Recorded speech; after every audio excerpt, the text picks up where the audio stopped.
অনেক বছর ধরে আমি আমেরিকায় আছি। আমার অনেক স্বপ্ন ছিল আমার নিজের একটা বাগান হবে, নিজের শাকসবজি হবে।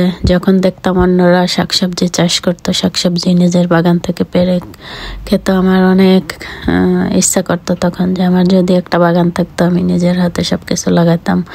আমার অনেক স্বপ্ন ছিল। তো আমার হাজব্যান্ড, আলহামদুলিল্লাহ, আল্লাহর রহমতে আমার হাজব্যান্ড আমার সেই ইচ্ছা পূরণ করছে।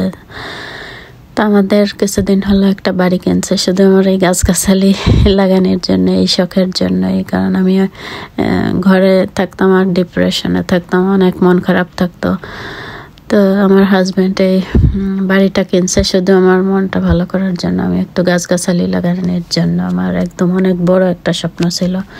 তো আলহামদুলিল্লাহ, আল্লাহর ইচ্ছায় আমার হাজব্যান্ড কিনে দিচ্ছে। তো আমি এখন আমার বাগানে সব ধরনের গাছগাছালি লাগাই। তো এটা হচ্ছে বাগানের প্রথম শুরু থেকে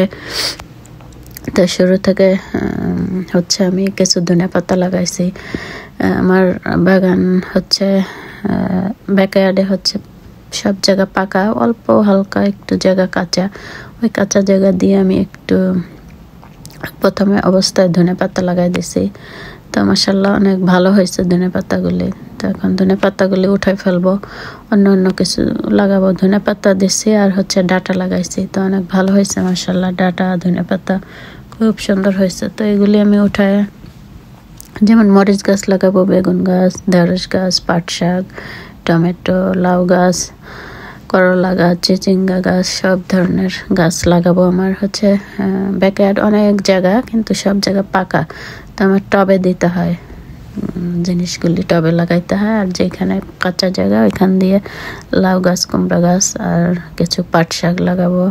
আর কিছু ঢেঁড়স, আমার সাথে আবার আমার শাশুড়ি আছে, উনি আবার অনেক পছন্দ করে পাট শাক, ঢেঁড়স, ওনার জন্য ওইগুলি লাগাইতে হবে। উনি ধনেপাতাও পছন্দ করে, ধনেপাতাটা বিশেষ করে ওনার জন্যই লাগানি হয়েছে। উনি বারবার বলতেছিল ধনে লাগাও।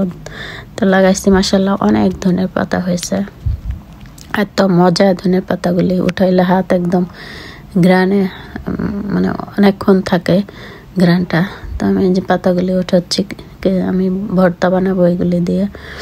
তো এই পাতাগুলি উঠে আমি টবে আবার কিছু চারাও লাগাই দিছি, মরিচের চারা কেবল লাগাইছি ছোট, মানে 1 সপ্তাহ হবে। তো আমি যে পানি দিচ্ছি, সকালে ঘুম থেকে উঠে গাছে পানি দিতে হয়, অনেক কাজ থাকে বাগানে। তারপরে আমার অনেক ভালো লাগে বাগানে থাকতে। আমার যত মন খারাপ থাকুক, আমি আমার বাগানে এসে বসলে মনটা একদম ভালো হয়ে যায়, অনেক শান্তি লাগে। তাই যে আমার ডাটা হয়েছে মাশাআল্লাহ, দেখেন কত সুন্দর। এই ডাটাগুলি আরেকটু বড় হইলেই উঠাবো। তার ভিতর দিয়ে যে করলা গাছ, চিচিঙ্গা গাছ লাগাই দিছি। মাশাআল্লাহ অনেক সুন্দর হয়েছে। আমার গত বছর বাগানে আমার 80টার মতো লাউ হয়েছিল, বিশাল বড় বড় লাউ, এত পরিমাণ লাউ হয়েছিল মাশাআল্লাহ। আমি সবাইকে, আমার আত্মীয় স্বজন, আমার হাজব্যান্ডের বন্ধু বান্ধব সবাইকে দিতে পারছি। মানুষকে দিতে এত ভালো লাগে, মানে খুব আনন্দ লাগে।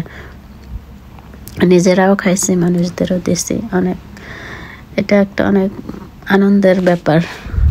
তো আমার তো এত ভালো লাগে, শুধু আমার ভালো লাগার জন্যই আমার হাজব্যান্ড বাড়িটা কিনছে। আমার আর একটা ফ্ল্যাটও আছে 2 বেডরুমের, ওইটা তো ফ্ল্যাট বাড়িতে তো আর কোনো কিছু লাগানো যায় না। তো এই বাড়িটা শুধু গাছগাছালি লাগানোর জন্যই কেনা হয়েছে। তো ধনের পাতা উঠায় তারপর আমি হচ্ছে টবে চারা লাগাই দিছি, মরিচের চারা, বেগুনের চারা, টমেটোর চারা লাগাই দিছি। আর এই ডাটার ভেতর দিয়ে চিচিঙ্গা গাছ লাগাই দিছি। টবেও আমার হয়েছিল, ধনে পাতা হয়েছে। এক পাশ দিয়ে চারা লাগাই দিছি আর এক পাশ দিয়ে ধনে পাতা। তো আমি যে কচুর মুখী থেকে কচুর চারা হয়েছে মাশাআল্লাহ। এটা বাংলাদেশে এইভাবে লাগায় না, বাংলাদেশে তো ডাইরেক্ট কচুর গাছ থেকে চারা পাওয়া যায়। আর আমরা কচুর মুখী দিয়ে চারা বানাইছি। তো মাশাআল্লাহ অনেক সুন্দর হয়েছে। ভিডিওটা এই পর্যন্ত ভালো লাগলে প্লিজ সবাই একটু লাইক, কমেন্ট, শেয়ার করে দিয়েন। আর আমার নতুন চ্যানেলটা একটু সাবস্ক্রাইব করে দিয়েন প্লিজ। সবাই আমাকে সাপোর্ট করেন।